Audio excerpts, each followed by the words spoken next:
I'm in my baseball card phase of my life, and happy to remember what the early days of baseball cards were.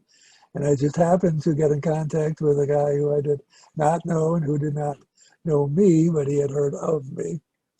And his name is Dave Levin. And he's out in California. And tell us how you got involved in cards. Well, Bruce, as so many of us, as a kid back in the 60s, I collected cards. We moved in 1971. I never saw my childhood collection after that. It disappeared. In the 80s, I was working, running a different business, and I had a guy that worked for me. And, like 1986 or something, and he kept bringing the Beckett magazines in and showing me how fast the prices were going up. And I thought, he said, Dave, he says, you got to start getting back into the cards. And I wanted to get like a Koufax and a Ryan and a Mickey Mantle. And so we went to a card show one day, and I'm like, $40, $50, $100 per card. That's crazy. So I tried to figure out, well, how am I going to get the cards I wanted when I was a kid and not have to pay an arm and a leg? So I decided to start running ads in the paper, in the LA Times. I started going on appointments every night, maybe 1 or 2 appointments a night, and buying people's collections. Figured I'd get the cards I wanted. And I would start going to the card shows and selling off the other stuff. And of course it was, making money doing it right away. And I thought, well, this is a lot of fun. And the next thing you know, I had this huge inventory, put them away in 1990 or 91 when the shows started getting saturated on account of the promoters charging too much money for admission and the signatures and all that, and everybody becoming a dealer. And then in 1995, as luck would have it, I started getting involved in the internet. And I still had this large inventory of cards. So I started offering some stuff on the news groups for sale, and I'm selling $50, $100, $200 worth of cards a day without, doing anything. I thought, well, why don't I just build a website? And I did. And of course it's taken off, and the rest is pretty much history. So you're Dave's Cards? People are looking for you. You just go to Dave's Cards? Actually, it's easier than that. It's gfg.com. I have a 3-letter domain, gfg.com. And that'll bring you right up to Dave's Vintage Baseball Cards. And you have a pretty extensive group of all kinds of cards on the internet. Yeah, I do baseball, football, basketball, hockey, boxing, wrestling, golf, other sports and non-sports from the 1880s up through the 1970s, and with a few of the stars going into the 80s. And I probably have a couple 100,000 cards in inventory. So it's a pretty large group of cards. But if you buy a collection, you just very quickly get rid of the commons, and you don't hold on. No, not at all. No, I have built my site to be more like a supermarket, where if you want to go and get the Campbell's soup or the Mott's applesauce, it's going to be up on the shelf. So I list all the commons and the stars. I will blow out overstock, but I try to have everything that somebody might be looking for. And do you have anything that you would designate as yours, that you have there? Because that's what happened to me as a dealer. I said, well, I wouldn't sell a 52 tops set with all the high numbers. And of course, eventually I did. Oh, yeah. I have this 1909 E95 autographed card. I've got a little box of my Koufax cards and a few other things. But, there's a couple of items that I've actually had go through my hands that I wish I hadn't. But for the most part, almost everything is for sale. Who was the subject of the first card you mentioned? That is... well known? No, he's not well known. No. He's not well known, but it's Keith Oberman. I checked with him. I sent him a picture of the card, and he says it looks just like the one that he's got. So it's an E95. I'll tell you what the name is because there's a picture of it right up on the site there in the E95s, and it is Cardigan from Boston. Americans Bill Cardigan. Kerrigan. In fact, I can show you what the card looks like. You can probably see it right there, I think. Okay. Yeah. Yeah, so how many Honus Wagner cards have going through your hands? Well, I actually have a couple right now, but they're E98s. They're not T206s. I have never owned the Honus Wagner card. Although I do recall looking at one, it was in the National in Anaheim, I think around 2000 or 2001, and it was a one, and it was like $60,000. Of course, you know what's that now, $400,000 or $500,000 card. But no, I didn't never bought one. But I do have a fairly extensive inventory of T206s. I probably have about 700 or 800 of them. You know who has the highest rated Wagner today? I One by think Gretzky had one, but that was actually trimmed. Yeah, well, I think the guy who owns the Arizona Diamondbacks owns that card now, but I'm not sure. Yeah. You think it went for over $1 million? The card, when he bought it, I think it was like with the juice and everything, I think it was about 3.2 million. But of course, now, they got that Mike Trout card. Fred, wasn't it like 3.4 million a couple months ago that card sold for? Yeah, these new cards. I would with these expect to own Mike Trout for 3 or 4 million. What is it? What is there that makes the only card in existence? It's some kind of a one-of-a-kind autograph card. I don't know whether it has a piece of a jersey or a bat or something in it. There's something special about it, and went for crazy money in an auction recently. Some of these guys has got more money than they know what to do with, and they got to have it. So it's like. You think it was Topps or one of the main? Fred, what was the deal on that? You remember? I think it was a Topps. It was a PSA graded card. I seem to recall that it was. Why don't you pull it up on the thing there and see if you can get the information? I think it was a PSA 10. I think it was a 1 of 1. I'm going to see if I can get a picture of it. If you want, I'll point my camera on it. But yeah, it's and then there's some LeBron James cards that went for like about half of that much. You find it? No, shouldn't be hard to find. Yeah. $3 million card. Los Angeles star Mike Trout's early years sold for 3.9. Yeah, where's the picture? Blow up the picture of it. 3 point some odd. Looks like a decade. Oh, that one right there. Yeah. Oh, it's a 9.5. Here, check it out. Okay. That was what, 3.4 million? 3.9. 3.9 million. Could buy a small town for that. Or in the old days, I guess you could have bought a baseball team. A minor league team. Yeah. Anyway, you actually go to sporting events, or have you in your? I obviously nobody's going this year. I do enjoy them. I used to have season tickets for the Kings, the hockey team, and then this last year I was talking to a friend of mine. Him and a few other guys, split Dodger season tickets, and I was talking to him about taking about a fifth of the season, but I'm not going too much. But when I do get a chance to get out and go, of course I love to have a Dodger dog and watch the Dodgers. What do you watch that? I really, as much as I've been involved in cards and sports, I've maybe seen 15, 20 games in my lifetime. So I really prefer if you said you can come with me, but you got to, especially in LA, how long does it take to drive to Dodger Stadium? From my house, if there's normal traffic, not too bad, I can get there in about 25 or 30 minutes to Chavez Ravine. What about to see the Angels? Well, that's in Anaheim. That would take me probably about 30 or 40 minutes. That's not taking traffic into consideration.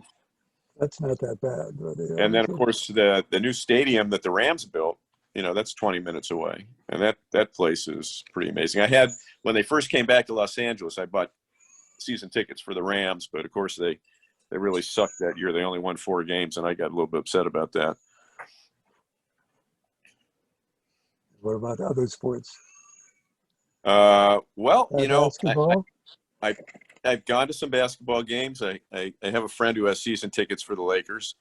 And I like going to golf events. When the LA Open is here at Riviera Country Club, I like going to that. When I was a kid, I used to be into golf, and I have this one piece of paper, as a dumb 10-year-old, 12-year-old, whatever.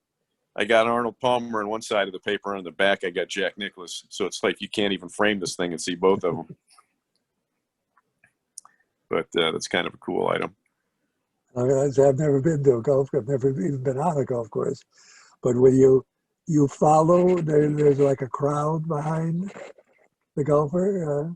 Well, when you would go watch Arnold Palmer, for example, when I was a kid, you would have to run about a hole or two ahead and get a spot because the crowd would be 3 or 4 or 5 deep behind the ropes. It was almost impossible to get close enough to see him. But I'll tell you, one morning in a practice round about 10 or 15 years ago, we heard that Tiger Woods was teeing off very early. And me and one of my guys, we went out to Riviera Country Club, and there couldn't have been more than 10 or 15 people following him. So we were right there, just, when he'd be by the ropes, I'd be 5, 10 feet away from him, taking some pictures. But people were on their phones. By the time we got to the 9th hole, the crowd had swelled. And of course, it was an event when, Tiger Woods is out there playing. And then it was a big crowd like normal. But that was kind of special that day. And are you supposed to be totally quiet? Well, when they're hitting, yeah. Yeah, you're supposed to be very quiet when you're hitting. They'll hold up these little signs. It's like a quiet stick, right? When when the player's getting ready to hit. I had kind of a fun opportunity a few years back. A friend of mine who's an artist did the artwork for the Pebble Beach AT&T Classic. He did a painting of Brett Snedeker, and so he was the artist, the official artist. So he took me up there because I'm a photographer also, and he got me a outside the ropes pass, which meant I got to go on the golf course, full access with a camera with a long lens, but not actually inside the ropes, but anywhere else. And so that was kind of cool. A lot of the professionals, and then be one professional along with three or four celebrities per group. So I had a lot of fun up there taking pictures of the pros and the politicians and actors and athletes and so on and so forth. That was a kind of a fun week. Yeah, I grew up in Milwaukee, and the start of everything was, of course, the Boston Braves moving to Milwaukee. And then they did so well that they actually took some Green Bay Packer home games. I'm sure the Packer fans, and it's quite a ride. You would not want to drive from Green Bay to Milwaukee or the other way because it's, 150 miles, 200 miles. So even with no traffic, it's, but I had a little 8mm silent color camera, and I would get the cheapest seat in the grandstand, but they let me at the age of 13, 14 years old, go right to the sidelines. And I'm there holding up the camera, and a play would be coming toward me. And I said, my God, how exciting. And then once or twice I said, my God, I have to immediately jump out of the way because I don't want a 300-pound man running into me. Reminds me of the movie Fortune Cookie. I don't know if you saw it with Jack Lemmon and Walter Matthau. Did you ever see that one? Yes, a Billy Wilder movie. Yeah, where he gets run over, knocked down on a football field over the tarpaulin, and Matthau tries to make a big case out of it. Whiplash Willie, they called him, I guess. But yeah, you got to watch that. That's a fast-moving game. They're coming at you. Basketball. I went to, in the early days of basketball in Milwaukee, they actually, because the team, I think was an expansion team, or the combination. I think there had been a Chicago and St. Louis or something, and then they moved to Milwaukee, and they did not have good players. So in the beginning, my father, who worked in a factory, was given courtside seats. And he said, do you want to go to see that? And I said, well, I'm not a big fan. I don't know the players on the Milwaukee Hawks, but I'll go because it was such a good seat. And eventually they got Bob Pettit. And they did well, and then they moved to St. Louis, and I think then they moved again to Atlanta. A lot of Milwaukee teams have ended up in Atlanta, so I will root for teams that used to be in Milwaukee. Not over teams I like the most. But if the Atlanta Hawks were to make the finals, I would root for them over the So So you're kind of like a minor sports fan. If your team's in there, yeah. And you might pay. people say you can't root for two local teams. I mean, can you root for the Dodgers and the Well, Angels? I'll put it to you this way. I would say, with regard to the American League, probably the Angels would be one of my favorite teams. I would root for them if they're playing somebody else other than the Dodgers. But the Dodgers are my team that I grew up watching. That would be the number one team that I would root for. In this last series, I wanted the Dodgers and Tampa Bay. I thought that would be a great. It turned out to be pretty good. Right. But then I said, well, once I don't want either team to win 4 games in a row because then baseball will be over, sooner. Right. So I said, well, we'll let the other team, if the other team, well, it wouldn't be that bad if they won today. And then, say, well, the Dodgers having lost 2, they were, was it 3-1, and then it was They were 3-2. ahead. They were ahead 2-1, one strike away from going ahead 3-1, and then they had that little league play where they had 2 errors on the same play, lost the game, and it became 2-2, and then they won the last 2 games, so they won it 4-2 on a 6-game series. But that was a crazy game. My God, I was going crazy on that one. You ever bet on baseball? Is that anything that? I learned a long time ago that between the point spreads and the odds and these athletes doing stupid things, I'm not going to give them control of my life to let them ruin my day. So I do not gamble on sports. I think that's Unlike this one over here. I guess I could take these $2. No, you can't. Well, no. Well, aside from my little $2 bets with him, but no, I don't. I don't gamble on the sports. I don't like that. They have all the things now that you can bet at anything that happens during the game. You can, Yeah, absolutely. I mean, will they make a I know first guys, down? they bet on all kinds of stuff. They got to have the action. How long can you bet? Like how long the punt will be? Is it get into that much? They say that the punt I will don't be know. under I or mean, over. I would think the bookies will take a bet on almost anything, But I'm not really into that. I'll tell you a fun thing I used to do. Of course, Maury Wills, right? Famous Dodger. So somehow or another, it's a long story. I won't get into it. Maury and we became friends, and I started playing golf with him. I don't know if you remember, in 1965, there was that incident where Juan Marichal swung the bat at Johnny Roseboro and Sandy Koufax. Do you remember that? Yes.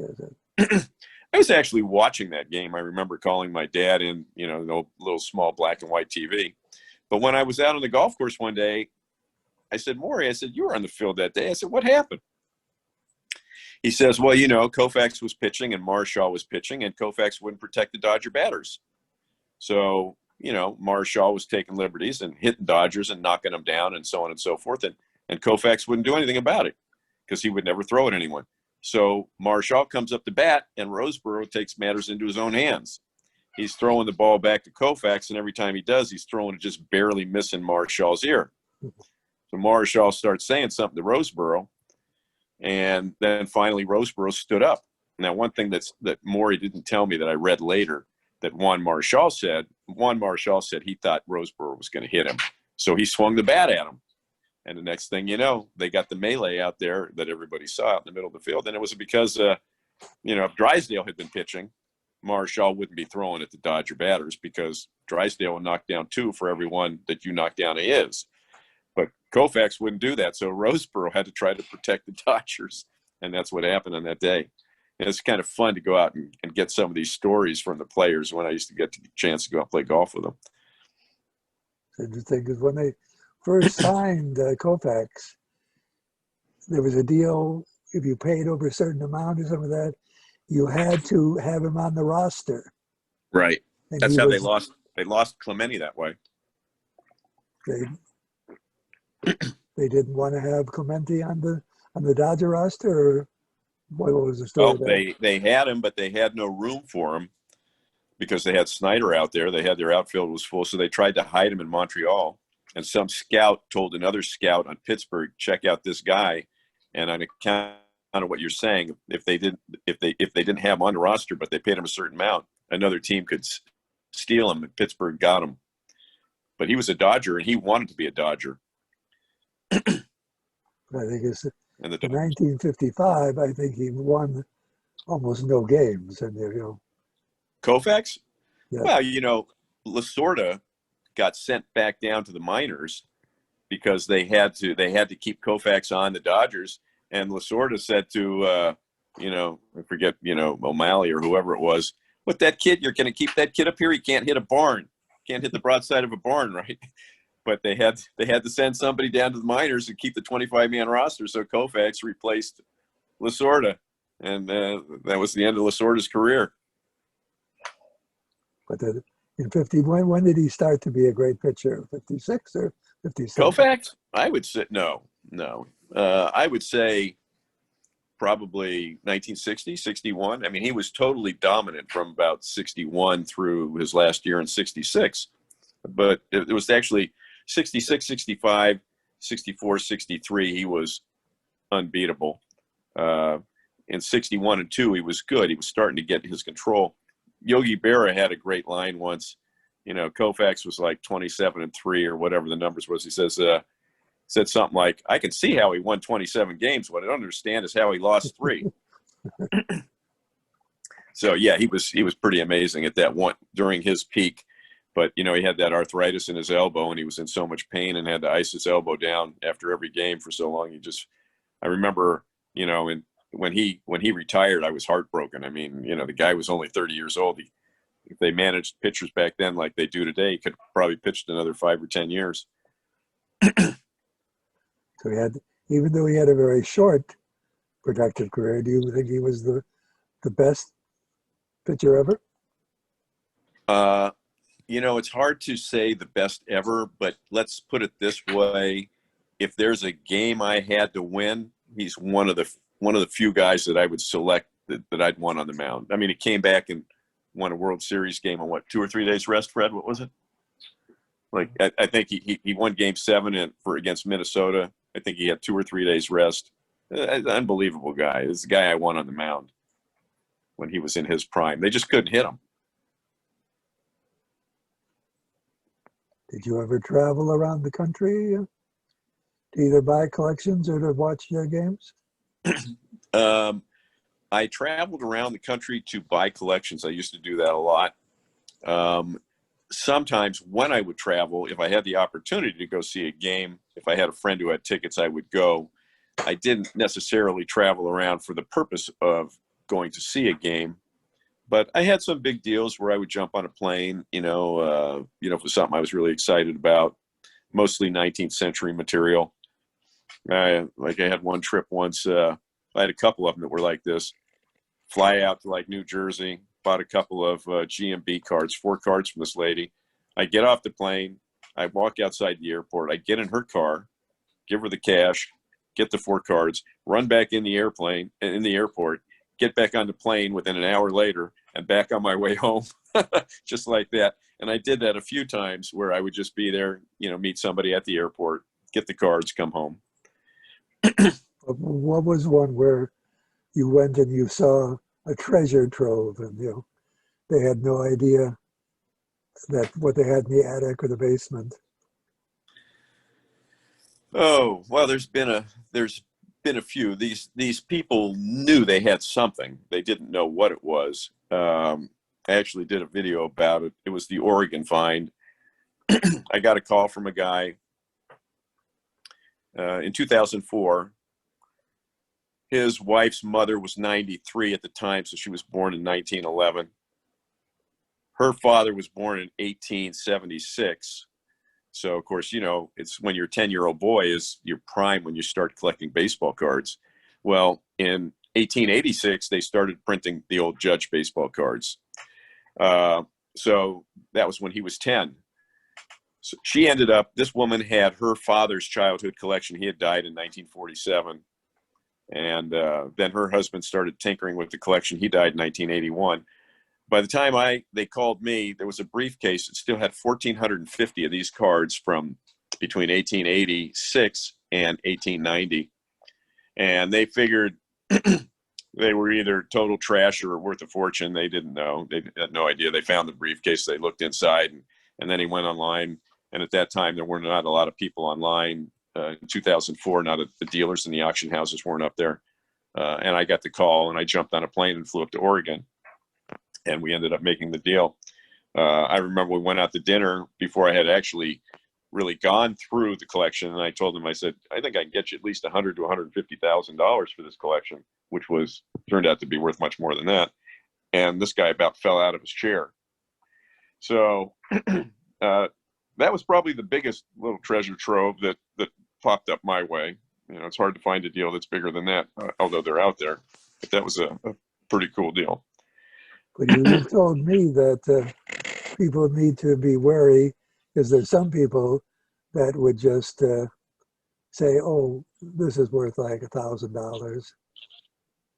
Oh, I don't think they would have believed that, although there's probably people out there that do that. But there's some people that could have probably. I ended up paying them over $300,000 for the collection, but there's probably some people. I could have said, "Hey, I'll give you $50,000 for this," and they probably would have jumped at it.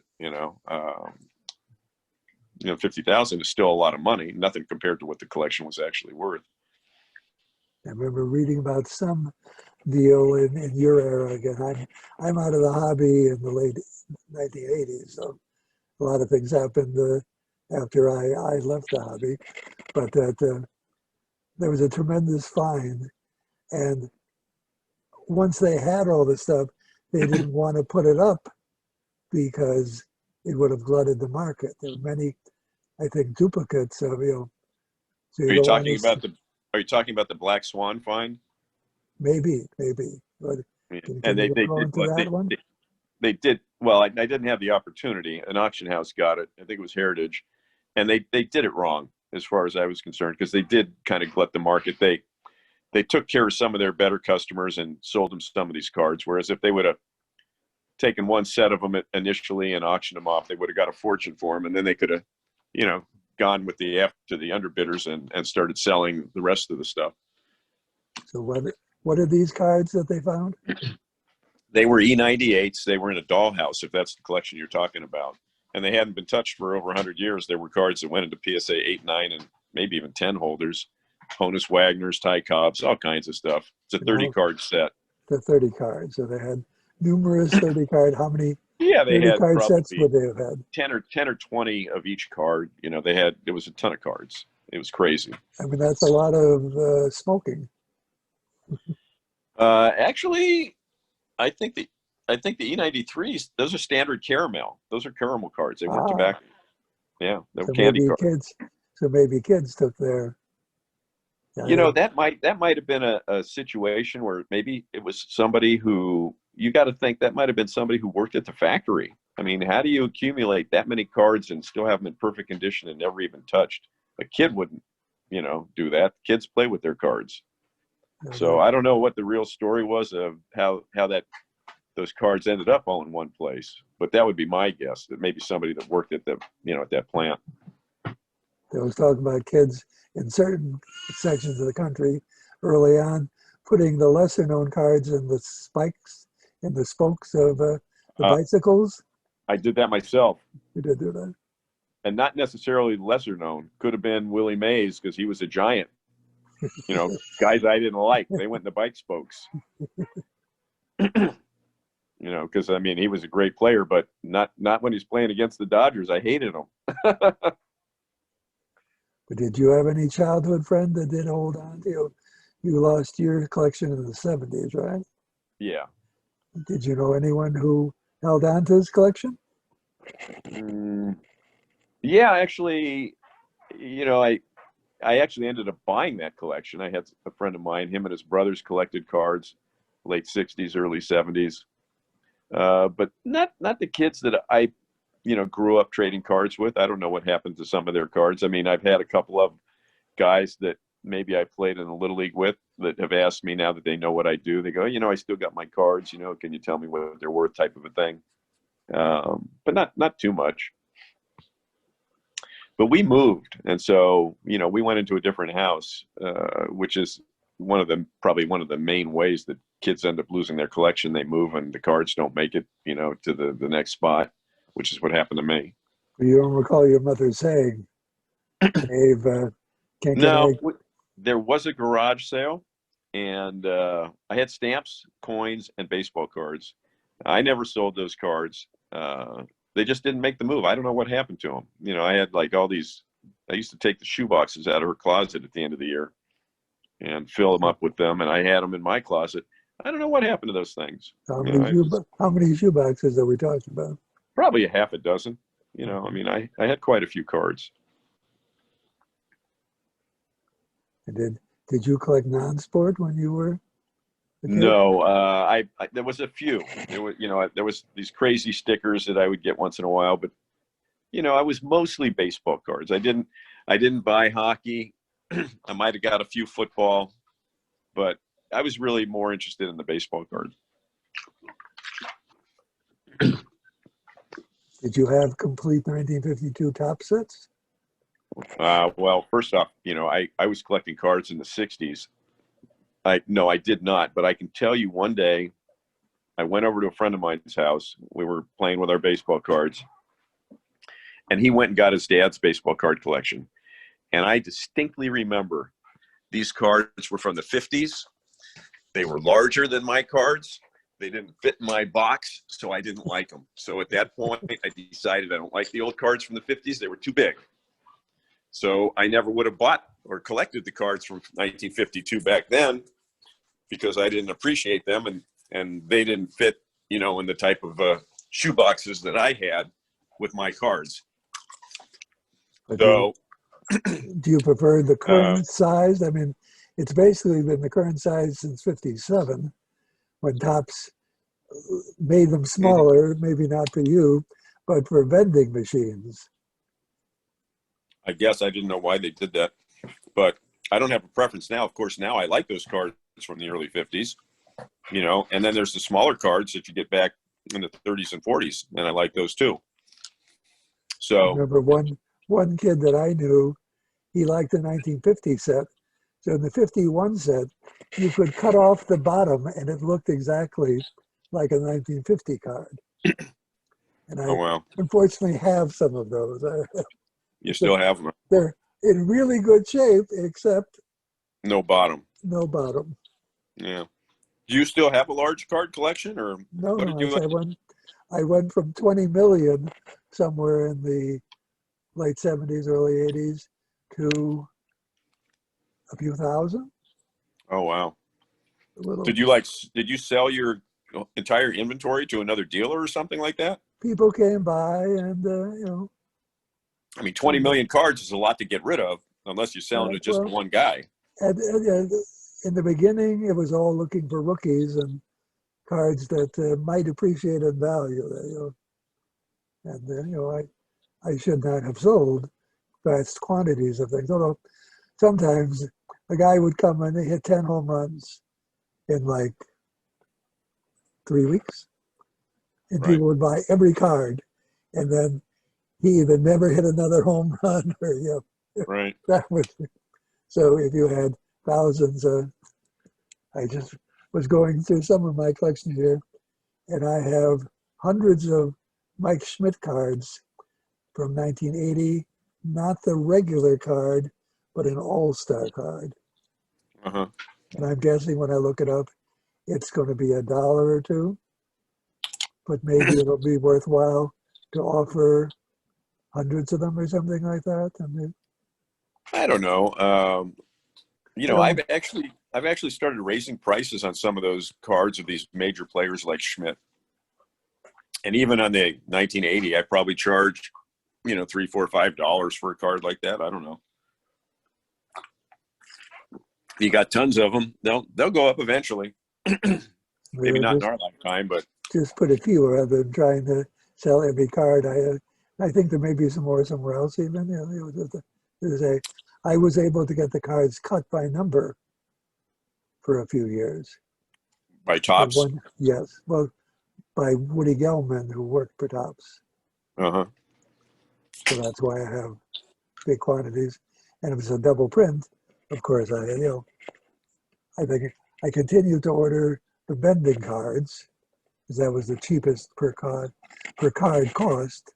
Right. But the other ones, obviously, if I had a couple thousand and it's a double print, that almost never was it a rare rookie card down the line. It never was. Right. How about 1968? Did you have a lot of those? You were still doing the Topps cards in '68? Oh yeah, I think that was me. I started part-time in '58. I was selling the '58 set for $7.50, 495 cards. What was that other company? There was a company that I'm sure you would know them. Well, Card Collectors Company was the Woody Gelman. Maybe it was Gelman. Did he put together the sets where he would sell them for like $5, $6, $7, $8 for a complete set? Was he the guy? Not that cheap, no. There was some company that was putting together. You remember what the name of that company was that was selling complete sets, Fred? Bruce. I forget the name of it now. I remember because I'd see it on. I thought there would only be 5 card companies for the rest of my life, and one of them, Gordon B. Taylor was one of the early ones. He was second after Sam Rosen, that turned into Card Collectors Company. But anyway, so eventually Marshall Orrick was involved with the Orrick vacuum cleaner, his brother. Right, sure. Mr. Orrick vacuum cleaner. He got them and eventually said to me, he said, how'd you like to buy me out? He wanted $10,000. And I said, this is 1966. I said, that's a lot of money. And you have basically what I have. And it's the current cards. People want the 1966 set. They don't want the 65 set, the 64 set. Because there were no price guides or any, kids said those are old cards. So he said, if you don't buy me out, you'll have a competitor for the rest of your life. And I thought, there'll only be 5 of us, and now I've got it down to 4. And of course, that may have been true for a year or two, and then right, things change. And what made you decide that you wanted to get out of baseball cards? You just didn't see it coming. Well, because at my peak, I did sell thousands of sets. I think I sold more complete sets, and I sent them out a series at a time. For most years, there were 7 series, and so when I got them, when I was able to get them cut by number, I had a guy at the post office who worked at the post office, and he had his wife and his sister-in-law. Mm-hmm. He would just take a box and plunk down 100 of those big surfaces they had, and then they would, get to 88 or 132 or whatever the number was, and they'd put them in envelopes, and we send them out bulk rate, so we save some money on the postage, and of course we put rubber bands. Maybe you can tell people what a rubber band, how evil a rubber band can be. Yeah, well, with rubber bands, of course, nowadays with the grading, they put an indentation on the side of the cards if they're on for a short period of time. And of course, as I mentioned to you the other day, if somebody puts them away and stores them in a box for a period of time, months or years, eventually those rubber bands will start to melt. And they can melt right into the the cardboard, the baseball card. And once that happens, that card is pretty much ruined. Well, I think I did have a little piece of cardboard. So the rubber band went around the cardboard. The cards. Well, that would mitigate the damage, but be better, but still the melting can get by the birds. You see that sometimes where you get a little brick, maybe 50 or 100 cards, and there was a rubber band around it. And as the whole thing would melt, it'd seep it hard. And you can see that.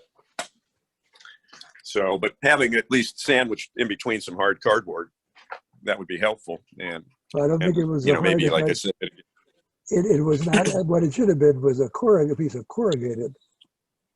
Right. This was when I ship stuff out, I use a stiff top loader, my business card on one side, along with maybe a piece of cardboard, and I just wrap it in the invoice and put it in a padded mailer. I don't use rubber bands or tape or any of that because the cards aren't really going to move around in there if they're snugly wrapped inside some paper, or newspaper, or bubble wrap, or something like that. And tell us your opinion of grading cards in today's market. Well, it's apples and oranges. I mean, you know, you have to take your hat off and give credit to the guys that have these grading companies. They've created an entire market. But now there's this whole, what do you want to call it, collecting society of people that just want the graded cards.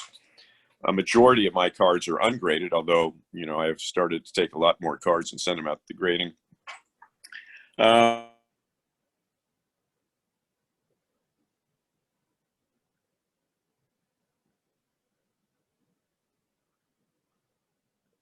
I have to return that call. That's kind of an important call, but okay, we won't talk too much longer. Yeah, it's you know, there's people that can make an awful lot of money, you know, if they know how to play the game with the graded cards. Grading is very subjective. When you send cards out to PSA or SGC, more times than not, you're disappointed with the grade you get. You know, you may think it's a mint card. They may end up calling it near mint or ex mint or something like that. And it's very expensive now. And they're very busy. These cards, these modern day cards, these guys, it's a whole other industry, are paying tons of money for, like, you know, this card we talked about earlier that went for 3.9 million. People are searching for those cards like that, and they're sending huge amounts of cards. I think the latest figure that I heard was 70% of the business the PSA is doing now is in the modern new cards. So it's making people that deal with the vintage cards like me have to wait longer to get my cards back because they're swamped with these newer cards. So, But at what dollar value, if you could estimate what you hope a card, what dollar value should you try to get it graded? 500? You have a card that you think will grade and be worth 500. Is that worth getting graded? well, yeah, that would be worth getting graded. But for me, it's interesting because I'll send cards out in bulk, and if I pay $10 a piece to get them graded. So on some of these Hall of Famers that are low grade, that may only be worth 40 or 50 or 60 bucks, I'll still grade them because as opposed to that card sitting for 30 or $40 raw in my box, once I put it in a holder, charge another 10 or $20, it becomes much more marketable and they sell fast because people want those cards, even if it's say a Johnny Bench and a 1 or a 2 or a 3. They want that card as opposed to maybe a good or a very good that I have that's raw for even a lower price. They may not buy that. So it just turns it into a totally different product. And are any of your customers literally kids? Maybe a few. Most, you know, you're dealing in the internet. With a father yeah, being they may collect with their dads, but you know, you're dealing with, you know, credit cards and so on and so forth. So mostly not kids. I used to get coins, and they would actually send pennies. You know, they would send 89 cents. They would send them for, and they wouldn't even use the best. They might use all dimes or something, or all nickels. Yeah. You know, well, that was in the old days. Probably a lot of people didn't even have a checking account back then. Right. They'd have to send you cash. And when I didn't have something, I had a credit stamp, and I said, "You have 15 cents credit." I love that. They ordered. They were. I don't right. think that happens nowadays. No, some people might overpay and, you know, either get a refund or take credit on a future purchase, but mostly not. It's all digital now. Digital money, digital everything. Pretty soon they'll be selling digital baseball cards. Okay. I appreciate your going through this, and good luck in your future endeavors, and good luck to meet Well, Bruce, us. It's been really nice chatting with you and getting to know you a little bit. And I look forward to talking to you again sometime. Great. Bye. All right. Have a great day. Bye-bye. All right.